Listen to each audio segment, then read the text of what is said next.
নমস্কার, আমি ডক্টর অশ্বিনী কুমার প্রধান। আজকে আপনাদের সবাইকে বলি যে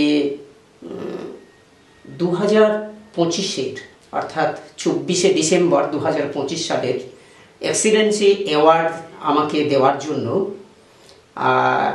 আমার তরফ থেকে সবাইকে নমস্কার। কিন্তু এই অ্যাওয়ার্ড শুধু আমার নয়, এটা আপনাদের। এর ফলে আমারও একটা দায়িত্ব, কর্তব্য, কাজ করার যে প্রেরণা, এটা অনেক বেশি গড়ে তুলছে। আমি সেই জন্যেই আপনাদের আমি মনে করি যে আপনাদের সচেতন করা খুবই জরুরি। বর্তমান দিনের এই স্বাস্থ্য সচেতনতা আমাদের প্রত্যেকেরই কিন্তু হওয়া উচিত, এবং সেই বিষয়ে আমাদের নিজস্ব একটা দায় দায়িত্ব কর্তব্য থাকে প্রত্যেকেরই। সকলের সমস্ত বিষয় নিয়েই কিন্তু থাকা যেমন জরুরি, আমাদের নিজস্ব স্বাস্থ্য সম্পর্কেও সক্রিয় ভূমিকা এবং সচেতনতার আশু প্রয়োজন। তো এই জায়গায় আমি সমাজে খুব সামান্যতম জায়গাগুলোতে কাজ করছি। বিশেষ করে বারুইপুর দ্রৌপদী অ্যান্ড লক্ষ্মীকান্ত আকুপেশার যোগা ট্রেনিং সেন্টারের যে কলেজ, এখানে এই কলেজটি সদ্য প্রতিষ্ঠিত। তো 2রা জানুয়ারিতে এটা চালু হয়েছে। নিরন্তর প্রচেষ্টা, এটা শুধু আমার নয়, এটা সকলেরই, আপনাদেরই কলেজ। তো এখানে এই আকুপেশার সম্পর্কে ট্রেনিং দেওয়া হয়, যোগা সম্পর্কে ট্রেনিং দেওয়া হয়, এবং তার সাথে সাথে নিউট্রিশন, ডায়েটিটিস, বিউটিশিয়ান এবং হেলথ কমিউনিটি, হেলথ স্কিল, এই সমস্ত বিষয়ে, বা কাউন্সিলিং আজকে খুবই জরুরি, যেটা স্টুডেন্ট কাউন্সিলিং থেকে শুরু করে আমাদের প্যারেন্টস কাউন্সিলিং থেকে শুরু করে, অর্থাৎ প্রত্যেক ব্যক্তি মানুষের মধ্যে আজকে যে অস্থিরতাময় যুগে আমাদের স্বাস্থ্য সচেতনতার জন্য আমাদের কাউন্সিলেরও প্রয়োজন আছে। মন মানসিকতার যে তৈরি করার প্রবণতা, এটা লক্ষ্য করার বিষয়। তো এই সেন্টারের মাধ্যমে আপনাদের সকলেরই ভালোবাসা এবং আপনাদেরকে সুস্থ রাখা, এটা আমার কর্তব্যের মধ্যে পড়ে। এটা আমি মনে করি যে সেই জায়গায় আজকের দিনে স্বাস্থ্য সম্পর্কে আপনারা প্রত্যেকে অবহিত হয়েছেন।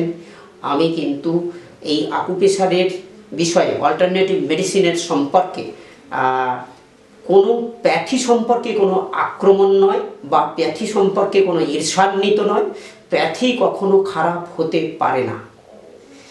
তো এই বর্তমান বৈজ্ঞানিক প্রযুক্তি বিজ্ঞানের সাথে সাথে যে প্রথাগত যে সমস্ত স্বাস্থ্য পরিষেবা চলছে, সেখানে কিন্তু মানুষ আস্তে আস্তে কিন্তু বিব্রত হয়ে উঠছেন। এত রোগ, জীবাণু, ব্যাকটেরিয়া, এই সমস্ত কিন্তু আমাদের ছেয়ে যাচ্ছে। এর মূল কিন্তু কারণ, যেটা আমি মনে করি, সেটা হচ্ছে পরিবেশ সচেতনতারও প্রয়োজনীয়তা আছে। আমাদের অজ্ঞতাটাও কিছুটা এই রোগকে প্রশ্রয় দিয়ে তুলছে। সুতরাং আমাদেরও সচেতন হওয়ার সময় এসেছে যুগের, যে এই অস্থিরতাময় যুগের সঙ্গে সঙ্গে গাছপালা প্রচুর পরিমাণে কাটা হয়ে যাচ্ছে। জনসংখ্যা বৃদ্ধির সাথে সাথে ঘরবাড়ি তৈরি করার জন্য গাছপালা, বনজঙ্গল, এগুলো কিন্তু সবুজায়নকে ধ্বংস করে দেওয়া হচ্ছে আমাদের বাসস্থানের জন্যে।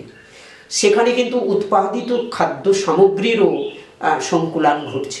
ফলে এসব কারণে কিন্তু রোগের প্রাদুর্ভাবেরও একটা, বা শরীর খারাপেরও একটা বিষয় হয়ে দাঁড়িয়েছে। এবং তুলনামূলকভাবে জনসংখ্যার সাথে সাথে যে পরিমাণ আমাদের সমাজ ব্যবস্থায় যে সমস্ত স্বাস্থ্য যে হাসপাতালগুলো রয়েছে সেটা অনেকটাই কম জনসংখ্যার নিরিখে যদি দেখা হয়। ফলে আরও উত্তরোত্তর বৃদ্ধি করা প্রয়োজন বা সুপ্রয়োজন সেগুলো। কিন্তু সেই সব জায়গায় মানুষ যখন সত্যিকারে দেখছে যে সেখানে পারছে না বা সেই মতো করে হয়তো সম্ভব হচ্ছে না, ডাক্তারেরও নিয়োগ পরিধি এগুলোও কিন্তু সঠিকভাবে সেখানেও কিন্তু থাকছেন না। ফলে ওষুধ এবং ডাক্তার মশাইদের উপস্থিতি এটা যতই কম হচ্ছে বা নিয়োগ সংক্রান্ত বিষয়গুলো যত কম হচ্ছে, স্বাভাবিকভাবে যে মানুষের চাহিদা তো বাড়বেই। জনসংখ্যা বৃদ্ধির সাথে সাথে তার পরিষেবার চাহিদা অবশ্যই থাকবে। সেই সমস্ত জায়গায় কিন্তু আজকে মানুষ কিন্তু ঝুঁকছে অল্টারনেটিভ মেডিসিনের দিকে। আর ওষুধ খেতে খেতে মানুষ কিন্তু অনীহাও হয়ে পড়ছে। ফলে এই জায়গাগুলো কিন্তু বোঝার বিষয় হয়ে আজকে সামনের সারিতে আসছে। মানুষ কিন্তু তার নিজস্ব আজ তাদের চাকরি বা কর্মসংস্থান আস্তে আস্তে কিন্তু সত্যিকারে দেখা যাচ্ছে সংকুলান হয়ে উঠছে। ফলে সেই সব জায়গায় নিজেদের সুস্বাস্থ্যের অধিকারী হয়ে ওঠার প্রবণতা মানুষের মধ্যে লক্ষ্য করা যায়, সেটা খুবই সংকুলান। তো এই জায়গায় অল্টারনেটিভ মেডিসিনের ক্ষেত্রে হোমিওপ্যাথি, বায়োকেমিক বা আকুপ্রেশার, আকুপাংচার, যোগা, অর্থাৎ প্রাচীন যে সমস্ত চিকিৎসা ব্যবস্থা আমাদের সংস্কৃতির মজ্জাগতভাবে ছিল, সেইগুলোতেই মানুষ কিন্তু আজকে ফিরে যাওয়ার চেষ্টা করছেন। আমি সেখানেই কিন্তু দাঁড়িয়ে আপনাদের অনুরোধ করব যে আপনারা নিজের স্বাস্থ্য নিজের দায়িত্বে চলুন। নিজের স্বাস্থ্য নিজের কাছেই আপনারাই সুস্থ করে দিতে পারবেন। আমাদের শরীরটা প্রকৃতিতেই তৈরি, নেচারের উপরেই তৈরি। প্রকৃতিতেই কিন্তু রয়েছে তার রিমেডি।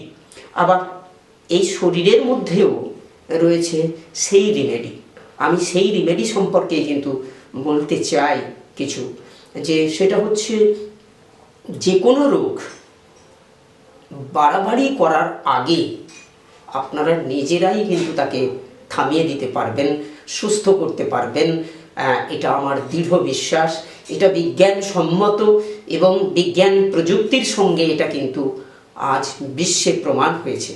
সুতরাং আজকে চীন এইটার উপরে মডিফিকেশান করেছেন, জাপান এটার উপরেই মডিফিকেশান করেছে, শ্রীলঙ্কা এটার উপরেই কিন্তু আজকে তার যে স্বাস্থ্য পরিষেবা সেটার একটা দিক কিন্তু তুলে ধরছেন। সুতরাং বিশ্বের সমস্ত দেশগুলো আজকে সেদিকেই কিন্তু বেশি এগোচ্ছে। আমি বলবো যে আপনারাও চিন্তা ভাবনা করুন, আপনারাও নিজেদের স্বাস্থ্য নিজেরাই কিন্তু সারিয়ে তুলতে পারবেন। সেটার বিষয়ে সেই প্রাচীন বিষয়গুলোকে একটু যেন মনে রাখাটা খুব জরুরি। তার কারণ যে এই আকুপ্রেশার ভারতবর্ষেরই প্রাচীন চিকিৎসা ব্যবস্থা। আমরা যখন দেখি যে তক্ষশিলা, নালন্দা, এই রকম ধরনের যে প্রাচীন বিশ্ববিদ্যালয়গুলোতে যে দর্শন, চিকিৎসা, এমনকি সার্জারি, সাহিত্য, কলা, এই সমস্ত কিছু পড়ানো হতো বিষয়গুলো। এবং শুধু ভারতবর্ষের মানুষজন নয়, দেশ বিদেশ থেকেও কিন্তু বহু মানুষজন এখানে শিক্ষা লাভের জন্য আসতেন।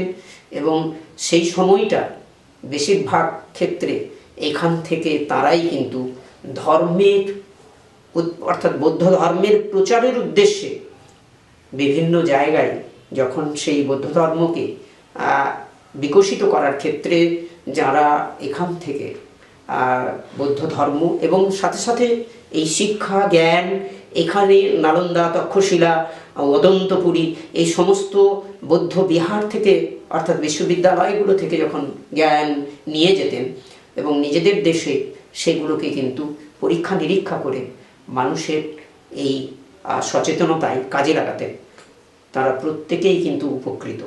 তাই আজকে সেই আকুপেশারও সেই পথ ধরেই আকুপাংচার থেকে আবার আকুপেশারেই কিন্তু আজকে পর্যবেসিত হয়েছে। সুতরাং আমি বলবো যে আপনাদের দুটো হাত দুটো পা যদি একটু সকালে ঘুম থেকে উঠে আপনারা প্রত্যেকেই যদি এটাকে একটু মেসেজ করে নেন, তাহলে কিন্তু দেখবেন যে আপনারা প্রত্যেকেই সুস্থ থাকছেন। কারণ হাতের মধ্যেই সমস্ত অর্গান পার্টের গেটওয়ে, অর্থাৎ তার সমস্ত মেরিডিয়ানের পয়েন্টগুলো এখানেই আছে।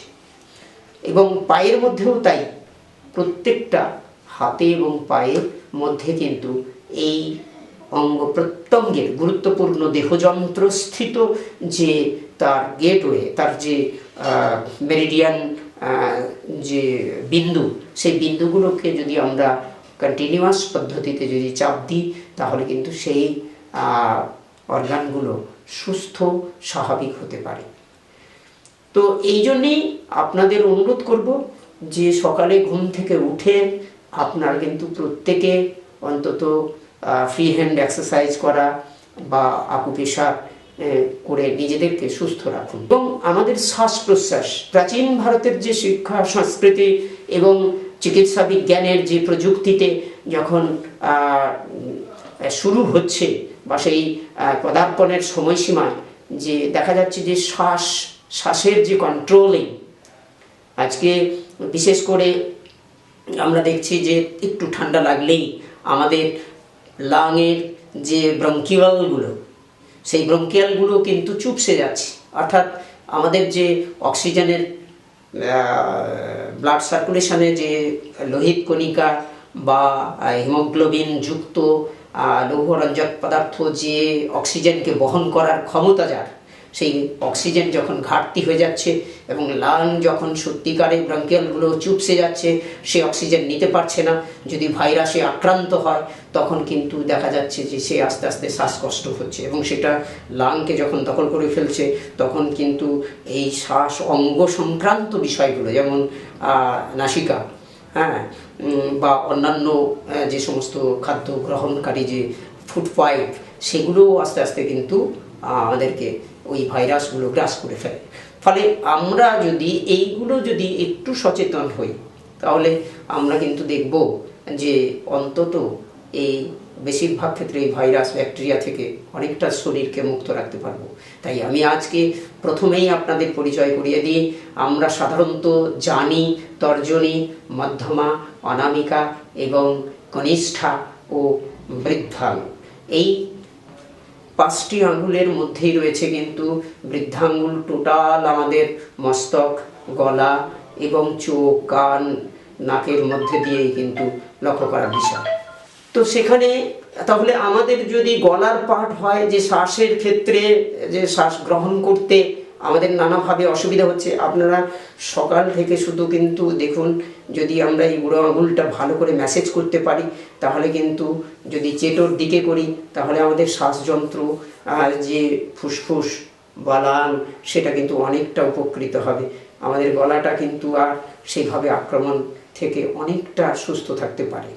তো সুতরাং এইটাকে কিন্তু ম্যাসেজ করা বা একটা চাপ দেওয়া, এই ব্যাপারগুলো কিন্তু রয়েছে। আর যদি দেখা যায় যে আমার চোখটা কিন্তু বেশি আক্রান্ত হচ্ছে বা চোখটা ইরিটেশন দেখা দিচ্ছে, যন্ত্রণা করছে বা লাল হচ্ছে, তাহলে আমরা বৃদ্ধাঙ্গুলের কিন্তু দুটো সাইডে যদি আমরা একটু করি চাপ দিই, তাহলে কিন্তু চোখের দিকটাও ঠিক থাকে, নাকের দিকটাও ঠিক থাকে, যে চোখ, নাক এইভাবে কিন্তু আমরা দেখতে পারি। আর উপরের অংশটা কিন্তু একেবারে ব্রেনের পার্ট, প্রত্যেকটা আঙুলের ডগা, নখ নিয়ে যে কেন্দ্রিক যে অংশগুলো, সেগুলো কিন্তু ব্রেন পার্টের মধ্যে পড়ে। এবং আমাদের তর্জনী, এই তর্জনীর কিন্তু চেটোর দিকে যদি আমরা বলি, তাহলে তর্জনীটা কিন্তু বাহুকে রিপ্রেজেন্ট করে। আমি যদি বাম হাতের তর্জনীকে ধরি, তাহলে বাম বাহুটাকে সাধারণত ইন্ডিকেট করে। এবং বাহুর মধ্যে দুটো আঙুলকে আমরা বেছে নিই, যে প্রথমত হচ্ছে তর্জনী এবং কনিষ্ঠা, এরা দুটো, এই দুই আঙুল কিন্তু বাহুকে রিপ্রেজেন্ট করে। সুতরাং আমাদের এই দুটো আঙুল যদি আমরা একটু সকালে ঘুম থেকে উঠে যদি ম্যাসেজ করে দিই, তাহলে কিন্তু আমাদের বাহুগুলো, অর্থাৎ বাহুয়ের অনেক সময় দেখা যায় যে আমাদের প্রত্যেকটা আঙুল কিন্তু 3টে করে ভাঁজ আছে। দেখুন প্রত্যেকে আপনারা লক্ষ্য করুন, দেখুন 3টে ভাঁজ। তো 3টে ভাঁজের মধ্যে 3টে গাঁট আর কি, জয়েন্ট আর কি, 3টে জয়েন্ট। আমরা 3টে জয়েন্টের মধ্যে যেমন ধরুন প্রথম যে জয়েন্টটা আমরা যদি তর্জনীর ক্ষেত্রে দেখি, তাহলে কিন্তু এটা প্রথম নখের সঙ্গে সংযুক্ত যে পার্টটা, এই পার্টটা কিন্তু রিস্ট জয়েন্টকে কিন্তু ইন্ডিকেট করে। তারপর হচ্ছে সেকেন্ড জয়েন্টটাকে সাধারণত এলবো জয়েন্ট। আমাদের কনুইয়ের উপরে যদি কোনো সময় যন্ত্রণা বা ভার বন্ধুত্ব এগুলো বোঝায়, তাহলে আমরা কিন্তু এইটাকে যদি প্রেস করতে পারি, তাহলে কিন্তু দেখা যাবে যে কনুইটা কিন্তু অনেকটা লাঘব ঘটে গেছে।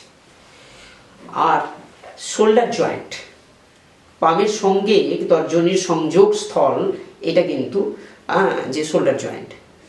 এইভাবে কিন্তু আমরা প্রত্যেকটা আঙুলের 3টে করে যে পার্ট আছে, 3টে করে জয়েন্ট, এই জয়েন্টগুলো আমরা জানি জয়েন্টের মধ্যে কার্টিলেজ থাকবে। যে কার্টিলেজগুলো অনেক সময় দেখা যায় যে সেগুলো ঠিক মতো কাজ করছে না, এমনও হতে পারে। টেন্ডন থাকে। এইগুলো কিন্তু অবশ্যই আমাদের জানা উচিত যে আমরা যদি প্রতিনিয়ত তাকে মেসেজ করি। যেমন আমাদের মধ্যমার ক্ষেত্রে আমি বলি যে মধ্যমার যদি প্রথম যে নখের সঙ্গে পামের দিকে যদি আমরা বলি, তাহলে কিন্তু এইটা হচ্ছে হিল জয়েন্ট। আর এর মাঝখানের যে জয়েন্টটা সেটা নি জয়েন্ট। আর যেটা পাম এবং আমরা যে মধ্যমার ঠিক সংযোগ যে জায়গাটা, সেটাকে আমরা বলি যে সাধারণত হিপ জয়েন্ট। তাহলে দেখুন প্রত্যেকটা আঙ্গুলে 3টে স্তর, আর আমাদের জয়েন্টগুলো কিন্তু ঠিক তাই। পায়ের ক্ষেত্রে 3টেই ভাঁজ। প্রথমেই কিন্তু আমরা হিল জয়েন্ট বলছি, তারপরে নি জয়েন্ট বলছি, তারপরেই কিন্তু আমরা হিপ জয়েন্ট বলছি। বল অ্যান্ড সকেট জয়েন্ট তাকে আদার নামেও বলা হয়। তো বেশিরভাগ ক্ষেত্রে আজকের দিনে মানুষ কিন্তু বেশি ভুগছে কিন্তু বা কষ্ট পাচ্ছেন, আপনারা প্রত্যেকেই কষ্ট পাচ্ছেন। সেটা হচ্ছে যে বিশেষ করে এই 3টে জয়েন্ট আপনাদের কিন্তু স্বাভাবিক অবস্থানে চলাফেরা করা, এগুলো কিন্তু প্রতিবন্ধকতা সৃষ্টি করছে। কিন্তু আপনারা যদি প্রত্যেকে উঠে এই মধ্যমাকে ধরে যদি একটু ভালো করে মেসেজ করে নেন, তাহলে দেখা যাবে যে অনেকটাই কিন্তু আপনারা সুস্থ হয়ে উঠছে। তো ঠিক প্রত্যেকটা জয়েন্টের ক্ষেত্রে কিন্তু এই ধরনের প্রতিটা আঙুলের মধ্যে পার্ট কিন্তু পড়ে রয়েছে। এবারে আমি আপনাদেরকে বলি যে আপনারা যদি বাম হাতের দিকে যদি এখন তর্জনীকে, তাহলে এই তর্জনীর পার্ট, অর্থাৎ আমি আপনাদের প্রথমেই বলেছি দুটো আঙুল হচ্ছে হাতকে রিপ্রেজেন্ট করে, দুটো আঙুল কিন্তু পাকে রিপ্রেজেন্ট করে। কিন্তু এদের প্রপোর্শনালি, অর্থাৎ বাম হাতের তর্জনী এটি বাম হাতকে 60% কিন্তু এটা সাধারণত রিপ্রেজেন্ট করে। আর বাম হাতের কনিষ্ঠ আঙুল এটি কিন্তু এটাও হাতকে রিপ্রেজেন্ট করে, এটা আপনার ডান হাতের 40% এ কিন্তু রিপ্রেজেন্ট করে। আবার ডান দিকের তর্জনী এটি কিন্তু ডান হাতকে 60% রিপ্রেজেন্ট করে। আর আবার ডান হাতের যে কনিষ্ঠ আঙুল সেটা কিন্তু বাম দিকের 40% করে। তাহলে ডান দিকের তর্জনী 60% এবং বাম দিকের কনিষ্ঠা 40% মিলে কিন্তু আপনার টোটাল হাত, ডান হাতটা ওকে 100%। এই চিকিৎসা করা সম্ভব হয়। সুতরাং এইভাবেই যদি আপনারা হাতে এবং পায়ে যদি প্রতিনিয়ত চাপ নিজেরা বুড়ো আঙুলকে দিয়ে বা আঙুলগুলোকে দিয়ে চাপ করেন, তাহলে কিন্তু এটা সম্ভব। আর তাতে আপনারা অনেকটাই সুস্থ থাকবেন। আর যদি হাতের কাছে কিছু তেমন পাচ্ছেন না, তাহলে কিন্তু আপনার বেশি নয় 1 টাকা দামের কলম কিনে আপনারা কিন্তু ওইটাকে আস্তে আস্তে কলমের পেছনটা বা পেন্সিলের পেছনটা দিয়েও একটু চাপ করতে পারেন।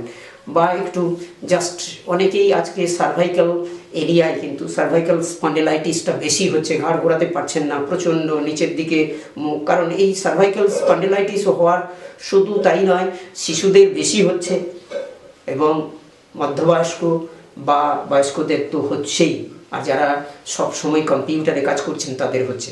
অর্থাৎ আমাদের ঘাড়টা যদি স্বাভাবিকভাবে নিচের দিকে সবসময়, আমরা ছাত্রদের ক্ষেত্রে আমি বলি বা শিশুদের ক্ষেত্রে বলছি, তার কারণ হচ্ছে ওরা যদি ফোন দেখার হ্যাবিট যাদের বেশি, তাদের স্পন্ডালাইটিস অবশ্যই হচ্ছে, সার্ভাইকাল স্পন্ডালাইটিস।